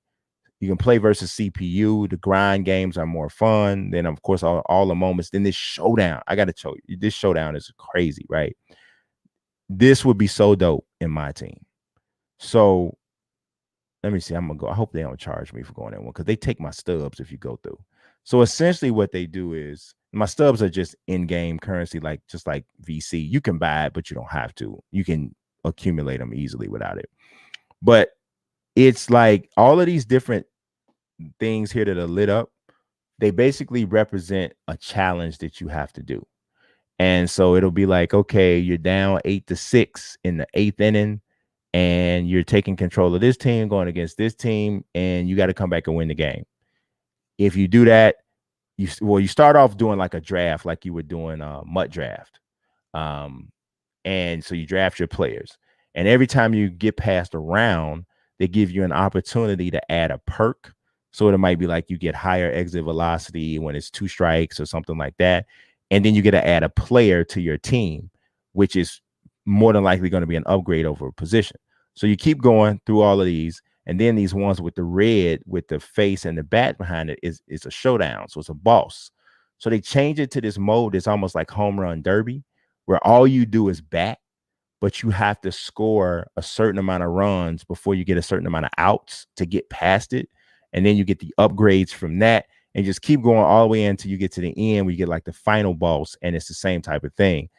It's the variation on it is so dope. And then, man, if you did this in 2K, where you end up with a boss battle against LeBron, and oh my goodness, man, like, and so you telling me like, all right, you down 12 points against LeBron and the Lakers with a quarter left, you got to come back and win. Oh my man, do you know how dope that would be? You know how fire that would be? You know what I'm saying? Like, to do that, and like however well you did and the challenges leading up to it determines if you get to play on rookie, pro, all-star, superstar. And just this is the motto, man, that I really feel like they should check. Now, this mode here, I hated it at first. I'm not even gonna lie, but it grew on me.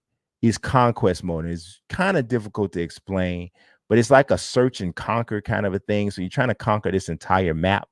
So, and where you see the logos, these are like strongholds. So when you want to take over these spots, you have to play like a quick 3-inning game against whatever team is here, and you get to use your own Diamond Dynasty team, and you take over all of the spots on the map. And when you take over all the spots on the map, you get whatever rewards that come with it. And then each one of these spots, some of them have like hidden rewards in them. So you go ahead and you take over that, and you get your hidden rewards for going through it. So I hated that mode at first, but it kind of grew on me. Extra innings, I don't like. I don't really like it. So basically, you go into this, and you can play against random people's actual Diamond Dynasty teams, but they're not controlling them. It's you playing against the CPU on whatever difficulty you want to play against, and it's just their Diamond Dynasty squad. I don't really like it. Doesn't do anything for me. It's just me. Now, online modes is dope. The ranked seasons joint, this is just regular 9-inning games. You play your best, whatever lineup you want to play against somebody online, straight out. But they got some nice rewards and stuff that you get here from a card standpoint and all that. And you just get some cool stuff jumping in. Now, Battle Royal is the draft mode. I drafted this team. It's not draft. You're not drafting. It's just like MUT Draft, essentially. Just like MUT Draft. It's just like what I hope my team draft is going to be like. And you are trying to win as many games as you can. And the more games you win, you get different, upgrades and cards and rewards. And then events is something like My Team Limited. It's very similar to My Team Limited. So this particular one that they got going on right now is called Field of Dreams. So they really wrapped a lot around Field of Dreams. And so then they give you your stipulations. So you build your squad based on these events and the rules. You can use any White Sox players, any New York Yankees players, any legend players, common players. They give you all your steps. And so this changes like every week, right? So, and they tell you that this one ends on August 19th at 11 a.m. Pacific time. And so what I like about the show and Diamond Dynasty is the level of transparency in the modes, in this, especially in the collective mode. You know everything. I'm gonna show you like one of the things that they do here that I thought was really dope. Now you see this, right? The main image up here. They use this to obviously show the different cards and different things that are available and all of that stuff that's in the mode. But there's one particular screen that I want to show you if it's still up here. Still up sale, like, of course, yeah, they do sell them. You can, they do want the money now. It's still a business. But this one right here is what I'm talking about. They give you a schedule ahead that tells you exactly pretty much what content is coming, right? So now once the 17th passed, this whole screen is going to change and they'll tell you whatever they're going to do for the rest of August. And so now I know today there's a new program reward coming, 2 new Flawless Choice Pack players coming for Battle Royal. Coming today. I already know it. And so at whatever time it comes, they're going to drop it, right? This right here, there's no, I haven't seen a calendar like this with most of the other collector modes at all. And I appreciate that level of transparency, honestly, because it just tells you, I mean, it's just, I don't know, it's just communication. And I feel like that's dope, just dope. Then look on here, you can look at your game history. You can look at like, so they show you literally, I'm the elite. They show you literally what you did, the games. Not only can you do that, you can go into the game itself and you can look at the game log. So it'll tell you exactly what happened in every inning of the game. Now you can do this in franchise mode too, right? So they tell you how many perfect hits you got. So that's like a green 3, which is perfect hits and show us much more rare or rarer than green 3s, but it's kind of like the equivalent. They show you all of that. I had one perfect hit, 105 mile power exit velocity on a ground out by Jack Fraley in this game. And then here I had this game. I beat this dude. He quit. I hit a home run in the bottom of the second inning. It was a 3-inning game, and he quit because I guess he didn't feel like he could come back.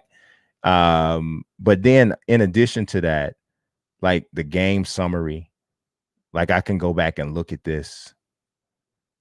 This is a lot of dope information, and this kind of stuff could really help. This dude, I just beat him like he owed me money. It was bad. 15-0, the Desert Wolves. It was bad. Yeah, I don't even know why he didn't quit. He should have quit. It was bad. And then the stats. Look at this. Look at this. So you get your online stats for every player on your team. So you want to know how well they've been playing in your online games. You can look and see how well they've been playing on your online games at every position. And then you can also switch it to offline. So when you play your offline games, this is how well people have played at every position. At every position. It's crazy. The stuff here is just crazy, man. And then this inside the edge stuff is like, I'm talking about using this game to play DraftKings one day, because this is straight from real life. So this is based off of the matchup they got coming up today in real life, because they upgrade their ratings, like, according to what's happening, so to speak. And so you look at the players who had like a 5-star or whatever, they're considered to have a favorable matchup in real life today. So maybe that's a player you might want on your team because their stock might be going up. So it's complex to a degree, but I'm telling you, it's really it's dope. And so on the last bit that I want to talk about is when you buying your packs. Like, so, you know, you can do this, like I said, you don't have to spend real money, which to me is the dope part about it. But all you do is you hit square real quick. You want to see your pack odds. You ain't doing nothing you don't know about.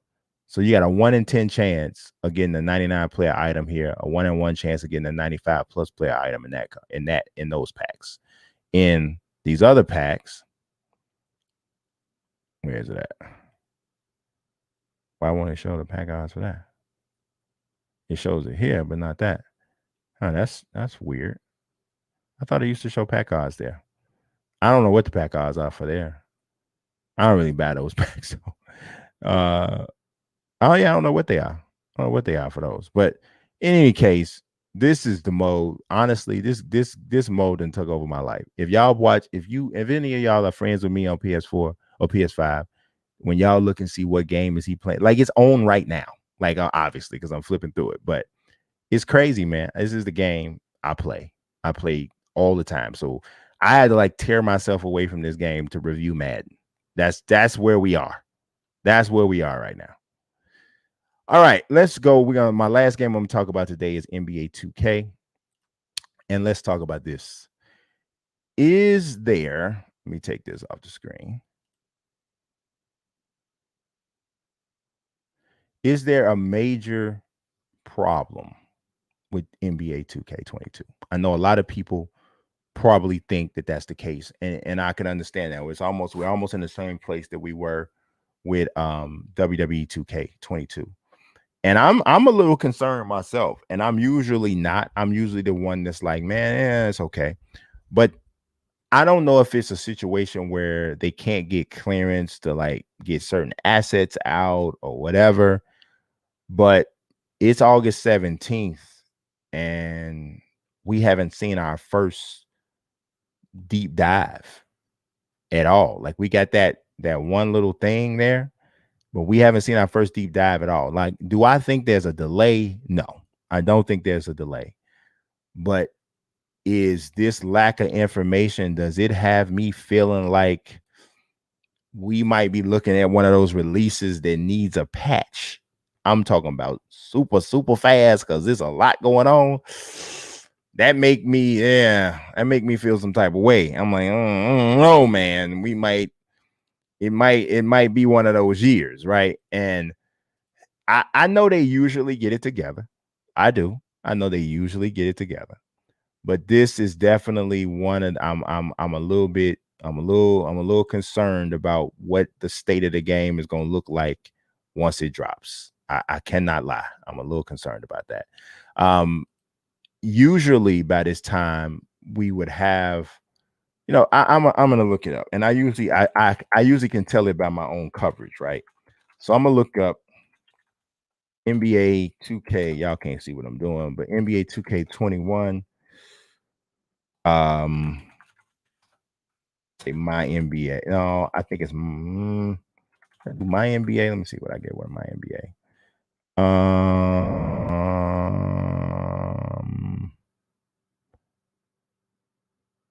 Okay. So my review last year came out on September 6th. And of course, I'm not talking about next gen, because we know next gen didn't come out until later in the year. But I'm talking about current gen that released in September. So my current gen review was on September 6th. So what I'm trying, I know what I do. I gotta set the time. Custom range. We're gonna go from,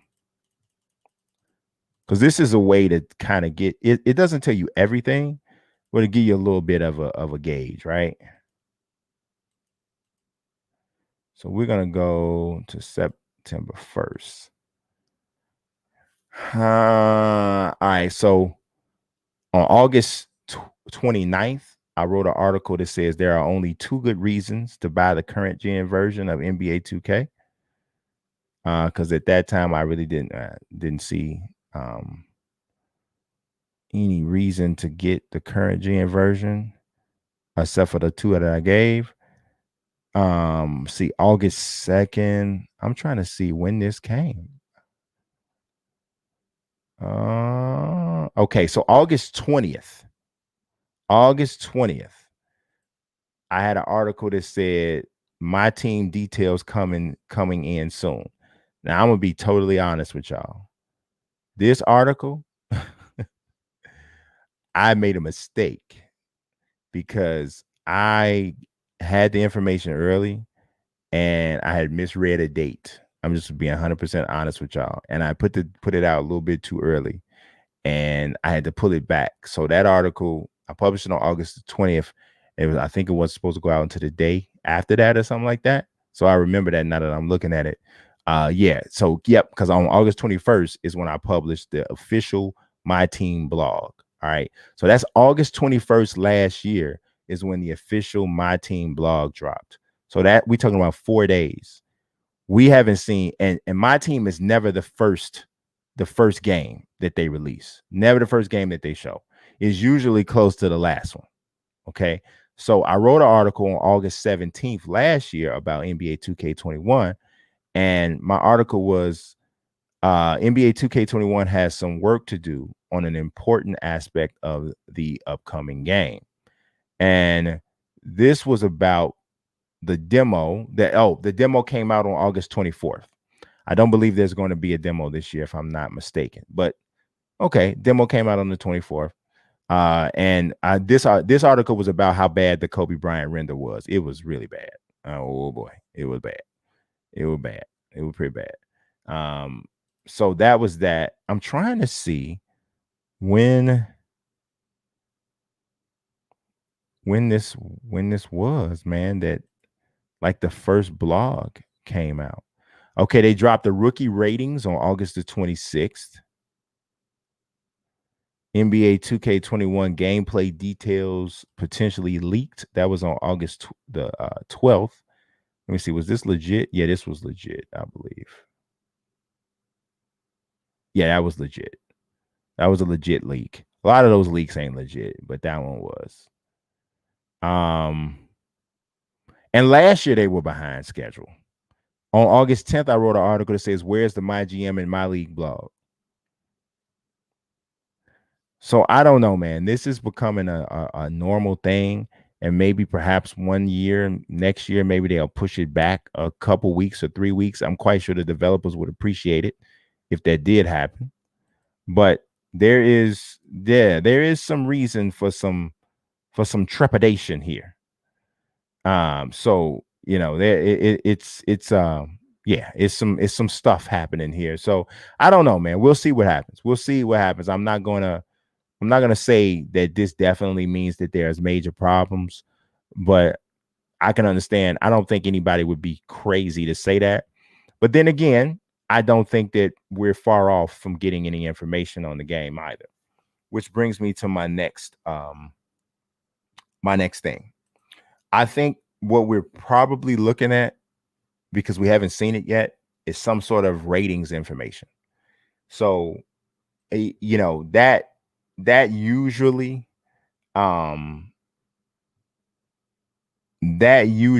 is one of the first things they start throwing out, like who's 99, who's 98, because they want that conversation to kind of kick in, right?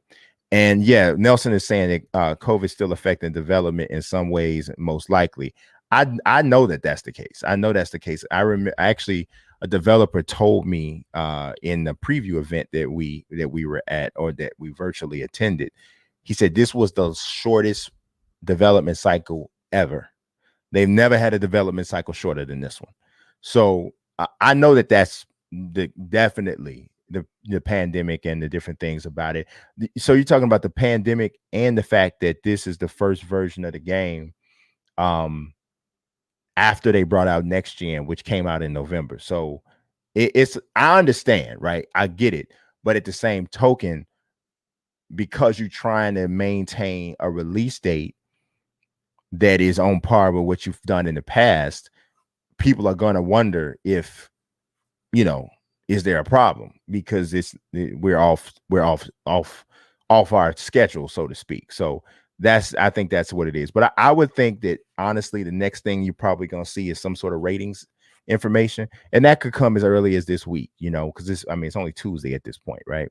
Um, but yeah, I would think that's probably the next thing, and then maybe right behind that, I think your My NBA blog has to be coming, because let's put it like this: it's August 17th.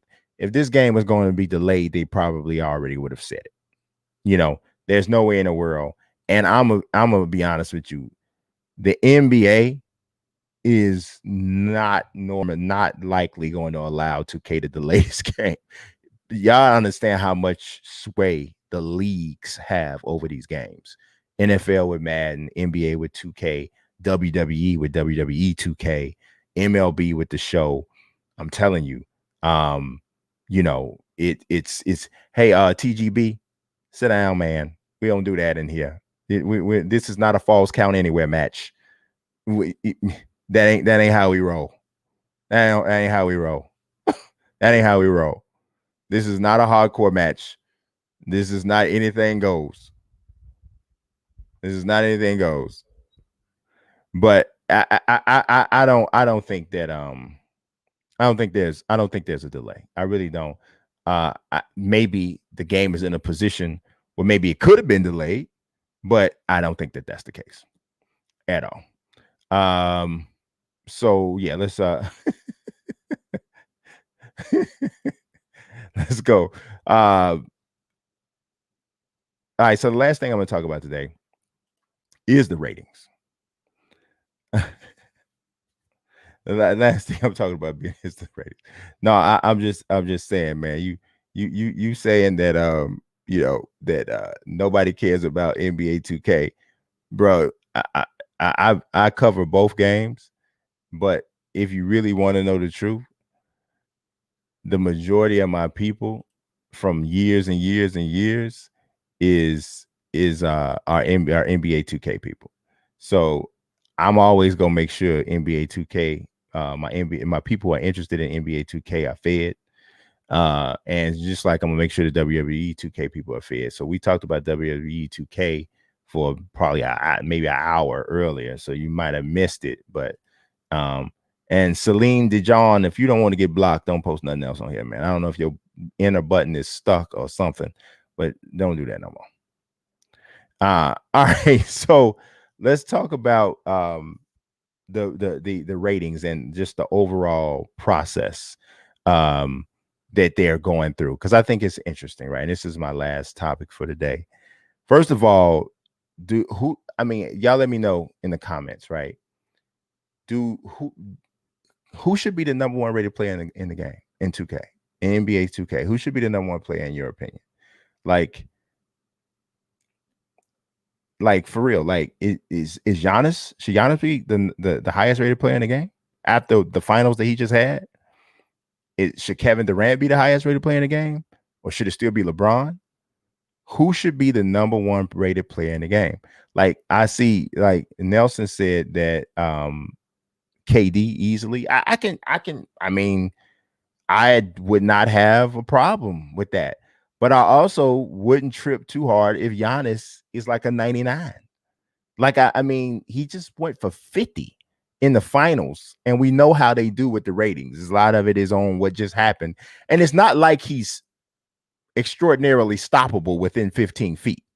So it just, I don't know. But that free throw rating is going to take a hit. That 3-point shooting is going to hit him. And Durant really is not taking a hit in any aspect of his game. He shouldn't be taking except for strength. So 1989, you think Luka's going to be the highest rated player, or you think he should be the highest rated player? Which one is it? Because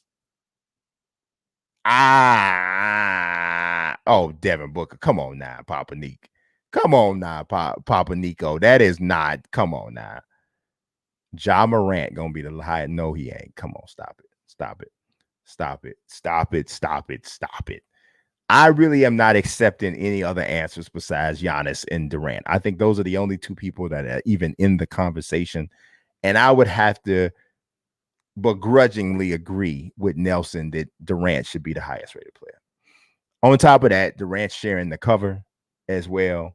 So I think it's going to probably be Durant number 1, Giannis number 2, and I don't know. Maybe Luka is number 3 though. Maybe Luka is number 3. He might be. He just might be number 3. But I think that should be the top 3. The top 3 should be Durant, Giannis, and then Luka. Now, here's the thing that I want to ask, and I've kind of mentioned this before. I love, and he knows that he knows I love him. He knows he's my guy. I love Mike Stauffer. Stauffer is the guy who like oversees the ratings process with NBA 2K. But I would really like to see the game go in the direction of using more advanced statistics to base the ratings on. They're readily available. There's plenty available just on NBA.com, but obviously 2K has a massive budget for which they can. If 2K wanted to pay a firm to turn every advanced metric they have in, just turn it into an NBA 2K rating, come up with an algorithm that says dump this in, the 2K's folks could sit down with them and say, okay, here's our ratings. Here's our ratings. You guys have access to all of these advanced statistics, all of these numbers. This is what we want to affect the standing 3-point shooting rating. These are the factors we want to affect the off the dribble 3-point rating. These are the factors we want to affect hands. These are the factors we want to affect passing. And the basketball analytics firm, whichever one they choose, would then be able to say, okay, and 2K can say, all right, we'll pay you this to turn literally everything into a rating. I really straight up feel that could happen. And at that point, in my opinion, you really can't argue with the ratings anymore. Well, maybe that's what they want, right? Maybe they want the ratings to be somewhat subjective because that's where the conversation comes. But I kind of feel like, oh yeah, you did forget Embiid. Yeah, definitely. Embiid's got to be like a 96 or at least, right? But I would think that, like, so if you look at MLB The Show, right? And I hate to keep saying this because y'all gonna think that I like work for Sony, and I really don't. You know what the funny thing of it is?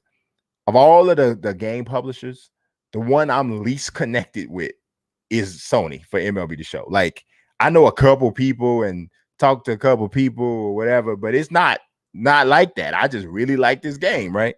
But statistically and the way their ratings go, they don't tell you, so to speak, everything that they do, which none of them really do. But you can, if you go and you look at advanced metrics for baseball and you start diving deep into statistics and you go and you look at the ratings in MLB The Show, you will kind of see what they're doing. You know, right? I know. I've been hearing. You know how long I've been hearing that 1989 people telling me that I work for 2K. I'd be like, well, you know what? If I do, then my check is late as ever because I ain't got one check yet. And I surely know they don't want nobody on payroll who has said some of the things that I've said. And I'll see the whole thing that I say about, and this is kind of like a lesson for people just giving feedback. There's a way to give feedback and where you don't ruin relationships from a professional standpoint.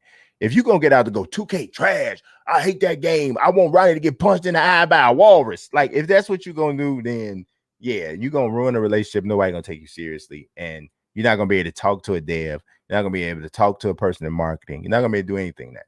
But if you literally say, here's what I don't like about the game. This is not good. This is not good. This is not good. And here's why it's not good. Blah, blah, blah, blah, blah. If you do that, you know what I'm saying? You're gonna be all right. You're gonna be all right. But if you don't and you go crazy, then you go down a whole nother round. But anyway, I digress.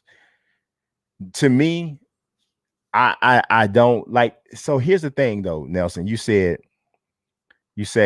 that basketball isn't as stats driven as baseball, especially as a video game. Body dimensions don't affect rating, but they affect the gameplay dramatically. But here's my thing. There are so many advanced metrics out here, man, that to me, if implemented properly, you can account for all of those different, or as many of those different physical components that a player has, right? So, I mean, they literally have stats for how closely guarded a primary defender stays to the person that he's guarding, right? So, and some of that stuff has to do with arm length, with their wingspan, and with the width of their shoulders. Some of that stuff has, so it, without pouring in all of the stuff into the bucket that says, oh, he's this tall, he's this wide, he's this heavy. Without pouring all of that stuff in, you still kind of get a basis for it. And it's never going to be perfect, obviously, because it's not real life human beings running around. But to me, the deeper you dive into the numbers and the statistics, and you base it, and you find the best way to marry it with your rating system, the closer you get to where you need to be. So that's just what I hope to see. I don't think we're going to see anything like that this year, but I would really like to see the game move in that direction from a rating standpoint. And I know Stoffer can do it. I know Stoffer's totally down with stuff like that because he's a stat numbers guy. But I think something just has to be driven in that direction with him, for him, so that that can be adopted. But he's absolutely a numbers guy. So, but that's all that I got for you guys today. This was a super long stream. This is what happens when I go in without a ton of structure and I just start talking. So my editors are going to hate me, but you know, it's okay. It's all right. It'll be all right. I promise it'll be all right. It actually probably won't. I'm probably going to get like divorced or something. No, I'm not. She won't do that. But at any rate, I appreciate y'all watching as always. God bless every last one of you. Peace.